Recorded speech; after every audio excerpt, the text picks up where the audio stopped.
Second part. The three climbed onto the wagon. After the cybernetic horse started into a gallop, Greylancer asked, "Who taught you the bow?" "A traveling bowman." Aro cracked the whip and the horse accelerated. The wicked bow skill, the ability to fell an unsighted target. Fewer than 10 nobles are known to practice it. What is your range? The farthest I've attempted is 2 kilometers, but my master succeeded from over 10 kilometers. How is it you accomplish this? I can hit any target I've seen once, whether he's inside a house, underground in a wine cellar, or on a moving boat. I don't need to see him firsthand. I can look at a picture or drawing. What if you can do neither? I can listen to a detailed description and shoot. And when you're unable to do that,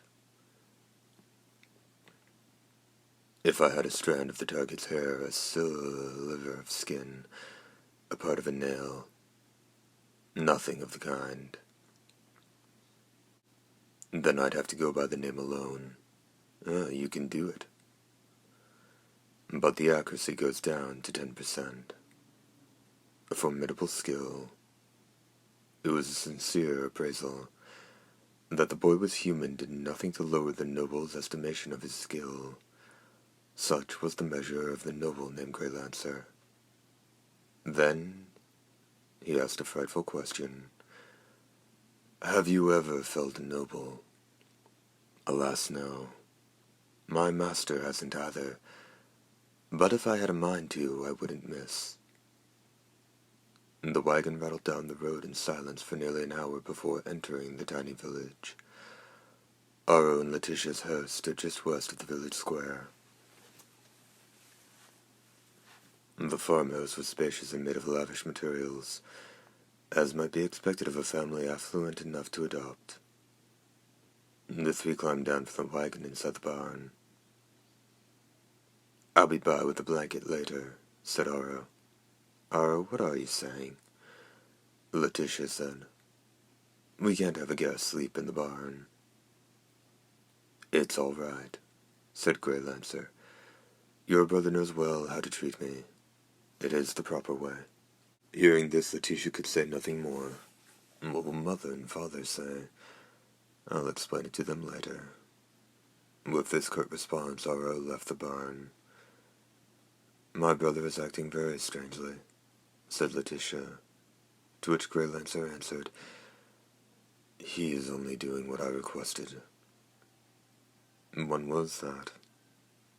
"In the grasslands before you returned." "Why won't you come inside the house? We troubadours are not easy around others. It's far easier to be alone with our words."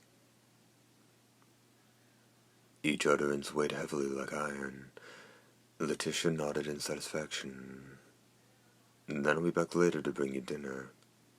I hope you can tell me about all the places you've seen then." And then Letitia padded out of the barn. Beneath a 60-watt light bulb, Greylancer stood alone. Around him were haystacks, hoe, spade, and scythes, all of various sizes. A wooden cart. Sacks of fertilizer and seeds. Along for sprayers to disperse them. They took up space in the century-old barn as if they had been waiting for Greylancer as long. It was a strangely familiar scene, and the reason for which Greylancer already realized. Was her name Mitya, the village chief's wife, whom Greylancer had cut down with his lance. He had watched her die in a barn much like this one. The night is still young. There is no telling what will happen. But first, a proper feast. His cape swelled like the ocean. It was the wind. Like an actor walking onto a stage before an audience, Greylancer strode out of the open door and into the night. Page break indicated by a small cross.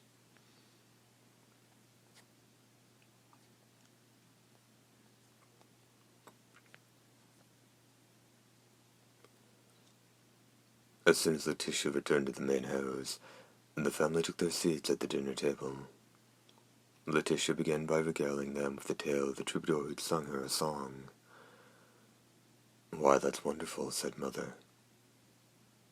Her plump face broke into a broad smile. "I don't know about troubadours, but he sounds like a generous man. He makes his living from singing." "Then again, I imagine most men would do anything for my Letitia," said her father, who was surprisingly skinny for a farm owner. A blind girl was an impractical presence on a farm. Nevertheless, the kindly farmer had said, "A pretty girl like Letitia. Why, her presence alone would brighten up our lives," and brought her into the family. From that day forward, the girl had never forgotten her gratitude. True to his word, Letitia's adoptive parents accepted her like her their own. Only Ara remained gruff with her. But in time she realized that his outward demeanor belied his kind heart. The maid Miranda and manservant Alps looked after her. They spoke little, but both helpers attended to their duties, and did not once treat Letitia cruelly because she was adopted. But it was Miranda setting out the bowls of stew she'd ladled from a large pot before the others who remarked, "This bard seems a bit rude, if you ask me. Yeah, he's been taken to a stranger's home, albeit the barn, and he doesn't even bother to say thanks. It's ungentlemanly, eh, Alps?" The steadily pulled manservant was in the dining room fixing the broken fireplace. He did not answer right away, but once he'd finished the repairs, he asked in a flat voice, "You sure he's really a troubadour?" He did not answer right away, but once he'd finished the repairs, he asked in a flat voice, "You sure he's really a troubadour?" Adding, "I saw one years ago in the eastern frontier. I'd expected a troubadour to be stately in bearing and appearance. Turned out to be this dirty old vagabond with a banged-up leer. Didn't even look at the children hanging on him to sing them a song.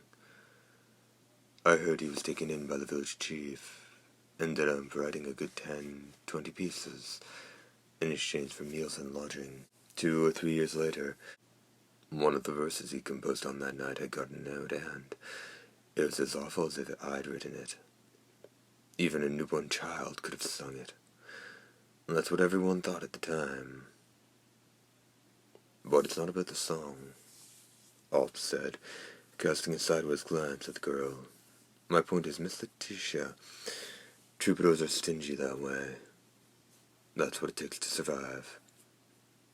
"Are you saying this troubadour is a fake?" Miranda narrowed her eyes. "I don't know. Just that no one would be so generous with their art that feeds him." The father shot a glance at the boy silently working his spoon into the stew. "I can't say whether he's a troubadour or not, but he's definitely not a man." "What was that?" "I meant that he's not a bad man." "I agree," Letitia chimed in. "The song he composed was sad and very lovely. Sure, he frightened me a little at first, but he's very kind." Letitia's parents looked at each other, and they recognized that their daughter's appraisal was far more accurate than that of the sighted. "If Letitia says so, he must be," said her father, to which Miranda shrugged in half-hearted protest, and there was no more talk about the bard in the barn. "By the way, Aro, you're not still thinking about joining the nobility's army, are you?" the mother asked, tearing a bite of a roll so hard it made her lips curl. The boy's answer was enough to make a mother cry. "It's not the army, it's the guard corps, in charge of guarding noble graves during the day. Why would a human do something so horrible? Because only humans can do it. But I thought they have machines for that. The OSB's technology is more advanced. What's to say the OSB won't sabotage the mechanized guards to turn against their masters? No, humans make the ideal guards, not to mention the status of standing by the nobles' side, not as a servant but as their protector. That may be, but why you? After the mother's words trailed away, the father asked bluntly, think of the danger you'd be putting us in. What if the Anti-Nobility Alliance came after us? No problem. I'll just tell them that you have to jump into the bosom of the enemy to strike them down. The Alliance is so blind of rage that they'll send me off into the lion's lair with tears of joy in their eyes. Even so, to be honest, I'm not all that interested in the nobility or humans. For that matter, all I want to know is whether the nobility will recognize the wicked bow skills that Master Slade passed on to me.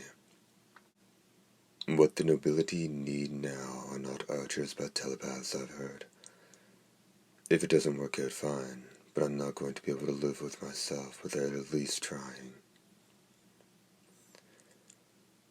Mother and father looked at each other, sighed, and returned to their meal. Only Letitia silently applauded his determination. She adored her taciturn and courageous brother, who liked to make silly jokes when they were alone. Page break indicated by a small cross. After dinner, as Letitia got up to deliver a bowl of stew to Greylancer, there was a visit from Savangonin and his wife from next door. After apologizing for their abrupt visit, Savangonin began. We saw this giant of a man on our way to see the village chief. I think it was a noble. His voice trembled. His wife wrapped her scarf tighter around her neck. It can't be, the father said forthrightly. The overseer forbids unannounced visits. No one would dare disobey him. Cinching up his scarf, Savangonin added, You know, he looked exactly like the overseer of the northern frontier. No, I'm certain it's him. The overseer of the north is Lord Greylancer. I don't believe it. What would he be doing here? I haven't a clue, Savangonin's wife said, her voice strained. But that ominous, imposing figure, that cape, he had to be a noble. And one of some importance, I know it. Her bloodshot eyes turned arrow. You're handy with a bow. Will you track him down and find out what he's doing here? We can take you to the place where we saw him. That's what we came here to ask. Letitia could feel her heart about to burst. An imposing figure wearing a cape. Could it be? All right, I'll get my bow. Aro rose from his chair. Now wait a minute, Aro, said his mother. Why must you? Don't worry. I'll recruit some help on the way, Aro said coolly and excited. His father said nothing, resigned to the daily reality of living in the frontier ruled by the nobility. Second part end.